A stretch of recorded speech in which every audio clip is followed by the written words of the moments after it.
Warahmatullahi wabarakatuh.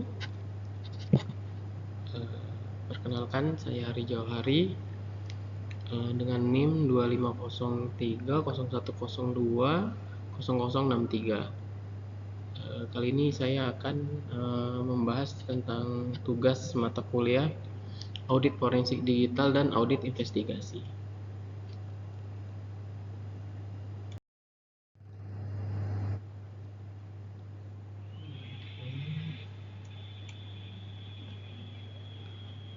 Yang pertama, profil singkat PT Asuransi Jiwasraya.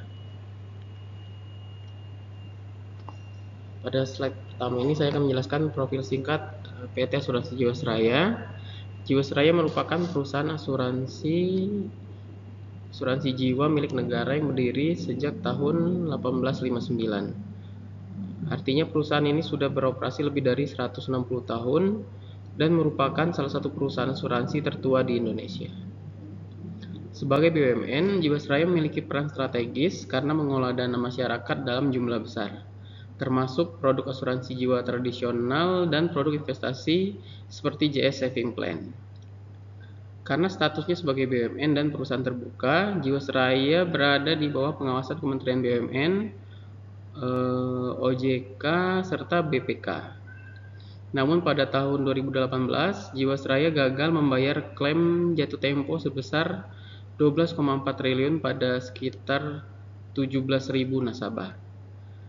Berdasarkan hasil pemeriksaan BPK, kerugian negara dalam kasus ini mencapai 16,81 triliun.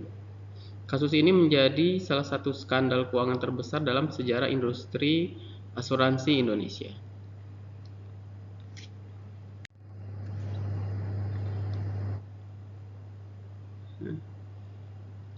Indikasi awal fraud dan deteksi oleh auditor. Jika kita melihat dari perspektif audit investigasi, sebenarnya terdapat beberapa red flag atau indikasi awal yang bisa mengarah pada terjadinya fraud. Pertama, perusahaan menjanjikan return investasi sebesar 13-14%, yang jauh di atas rata-rata pasar. Dalam industri keuangan, return tinggi selalu berbanding lurus dengan resiko tinggi. Kedua, arus kas operasional perusahaan sebenarnya bermasalah, tetapi laporan laba terlihat sehat. Ini menunjukkan adanya potensi manipulasi atau window dressing. Ketiga, dana investasi terkonsentrasi pada saham berisiko tinggi atau saham gorengan. Dalam kondisi seperti ini, auditor dapat mendeteksi indikasi fraud melalui analisis rasio keuangan, mismatch antara aset dan kewajiban, pengujian kewajaran investasi, serta konfirmasi kepada pihak ketiga seperti manajer investasi atau kustodian.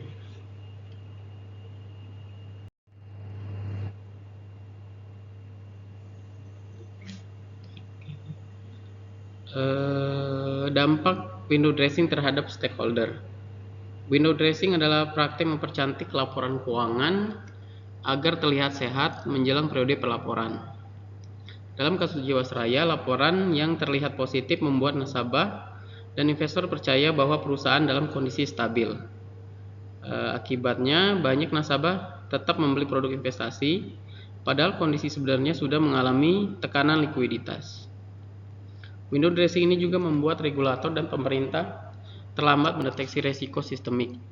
Dan kata lain, informasi yang tidak transparan menyebabkan putusan para stakeholder menjadi bias dan berisiko tinggi.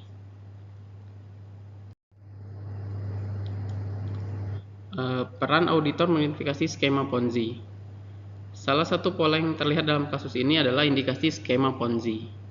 Skema Ponzi terjadi ketika kewajiban lama dibayar menggunakan dana dari nasabah baru, bukan dari hasil investasi yang real dan produktif. Dalam audit investigasi, auditor akan menganalisis arus kas aktual untuk melihat sumber pembayaran klaim. Jika pembayaran klaim tidak berasal dari hasil investasi, tetapi dari premi baru, maka itu merupakan red flag yang sangat kuat. Auditor juga melakukan asset liability mismatching analysis untuk melihat apakah aset perusahaan cukup untuk menutupi kewajibannya.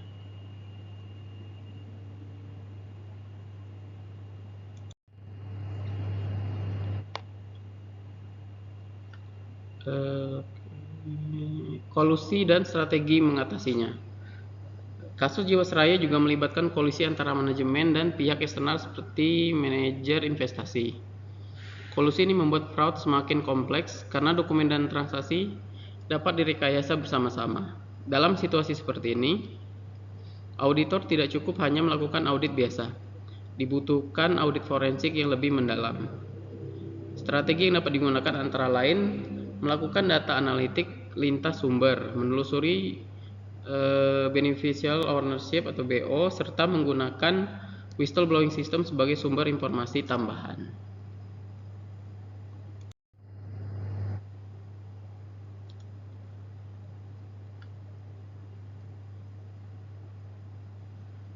Teknik audit investigasi melacak dana saham gorengan. Dana nasabah dalam kasus ini ditempatkan pada saham gorengan, yaitu saham yang nilainya dapat dimanipulasi melalui transaksi tertentu. Untuk melacaknya, auditor menggunakan teknik fund tracing, yaitu menelusuri alur dana dari premi nasabah hingga ke rekening investasi. Auditor juga membandingkan harga beli saham dengan harga pasar aktual, serta menganalisis pola transaksi yang tidak wajar. Teknik ini membantu auditor mengkonstruksi bagaimana dana dialokasikan dan siapa saja pihak yang terlibat. Peran teknologi forensik. Dalam kasus besar seperti ini, Jiwasraya, teknologi forensik sangat membantu. Digital Forensic Accounting memungkinkan auditor menganalisis ribuan transaksi dalam waktu singkat. Data mining membantu mengidentifikasi pola transaksi mencurigakan.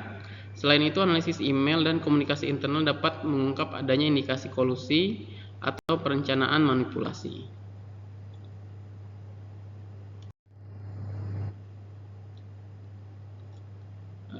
Respon auditor terhadap laporan tidak sesuai standar. Ketika auditor menemukan laporan yang tidak sesuai dengan standar akuntansi, auditor wajib meningkatkan prosedur audit atau melakukan extended audit prosedur. Jika penyimpangan material ditemukan, auditor dapat memberikan opini tidak wajar atau bahkan disclaimer. Selain itu, auditor juga wajib melaporkan temuan kepada regulator dan terdapat unsur pidana kepada aparat penegak hukum. Prinsip utama yang harus dijaga adalah independensi dan profesional skeptism.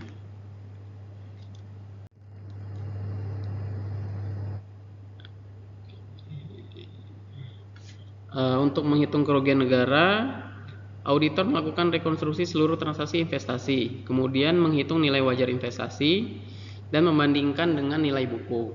Selisih yang tidak dapat dipulihkan dihitung sebagai kerugian real. Dalam kasus Jiwasraya, BPK menghitung total kerugian negara mencapai 16,81 triliun.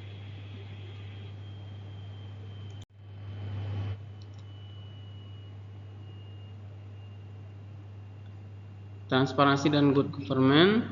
Kasus ini menunjukkan bahwa fraud seringkali berakar pada lemahnya transparansi dan tata kelola. Good government mencakup transparansi, akuntabilitas, tanggung jawab, independensi, dan fairness. Jika pengendalian internal berjalan baik dan budaya anti fraud diterapkan, potensi fraud dapat diminimalkan. Peran OJK dan kolaborasi auditor. OJK berperan dalam mengawasi solvabilitas dan investasi perusahaan asuransi melalui indikator seperti RBC. Auditor investasi dapat bekerja sama dengan OJK, BPK, PPATK, dan Kejaksaan Agung untuk mempercepat pengungkapan fraud. Kolaborasi ini penting untuk menjaga stabilitas keuangan nasional.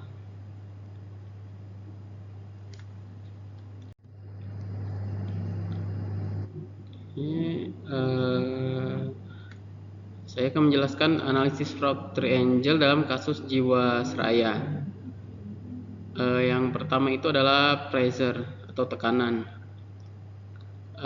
Tekanan dalam kasus Jiwasraya ini yaitu tekanan untuk menunjukkan kinerja laba yang baik sebagai BUMN. Tekanan lainnya yaitu menjaga kepercayaan publik dan nasabah.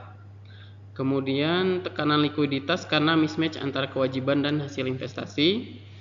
Tekanan lainnya juga target return tinggi yang sudah dijanjikan yaitu 13-14%. Dalam kasus Jiwasraya, tekanan muncul ketika perusahaan sudah menjanjikan return yang tinggi kepada nasabah. Ketika investasi tidak menghasilkan keuntungan yang cukup, manajemen menghadapi tekanan besar untuk tetap menunjukkan kinerja yang sehat. Tekanan inilah yang mendorong tindakan manipulasi.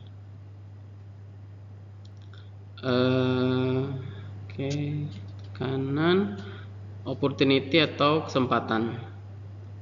Kesempatan muncul karena lemahnya sistem pengendalian internal dan kurangnya pengawasan atas keputusan investasi. Ketika kontrol tidak berjalan efektif, maka peluang untuk menyalahgunakan dana menjadi terbuka. Yang ketiga yaitu rasionalisasi. Rasionalisasi terjadi ketika pelaku membenarkan tindakan dengan alasan menjaga stabilitas perusahaan atau menyelamatkan reputasi. Mereka mungkin berpikir ini hanya sementara sampai kondisi membaik. Dalam kasus Jiwasraya menunjukkan bahwa ada tekanan besar akibat kewajiban dan target return.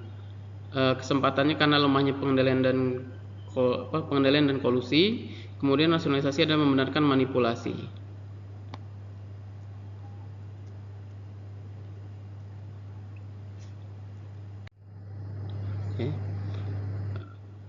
Sebagai kesimpulan, kasus Jiwasraya merupakan contoh nyata bagaimana lemahnya pengendalian internal, praktik window dressing, dan kolusi dapat menyebabkan kerugian negara dalam jumlah besar.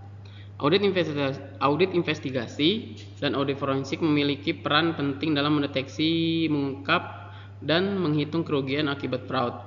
Kasus ini menjadi pelajaran penting bahwa transparansi dan good government bukan hanya formalitas, tetapi membutuhkan mutlak dalam pengelolaan dana publik. Sekian dari saya, terima kasih atas perhatiannya. Assalamualaikum warahmatullahi wabarakatuh.